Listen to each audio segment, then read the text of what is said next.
from last night's protest in Murfreesboro spills over into yet another protest today, this time just outside the Rutherford County Jail. And that is where we find News Channel 5's Levi Ismail, who was there to hear what sparked this round of protests. Levi.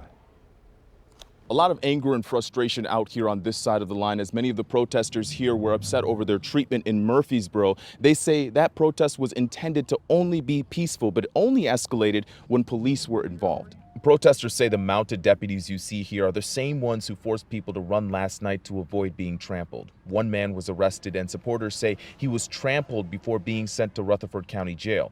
The same man was released earlier today, but protesters say they chose to march anyway. They were given a police escort and told they only had 2 hours before they had to disperse, which some protesters tell me reminded them of the heavy-handed way law enforcement handled last night's curfew. They put us in a dangerous situation, and they wonder why all over the world you're seeing people respond violently.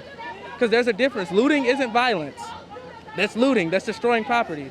When you see these fights and stuff like that, it's because the police are treating us violently. They are coming violently at us first. The protest ended without any arrests. Some protesters tell us they intend on hosting more marches this week, with days to be determined. Levi Ismail, News Channel 5. Yesterday, Murfreesboro police used tear gas on a crowd of protesters off East Main Street. One person was overpowered by the gas and was treated on the scene. Another fainted on the square and was also treated. No officers were hurt.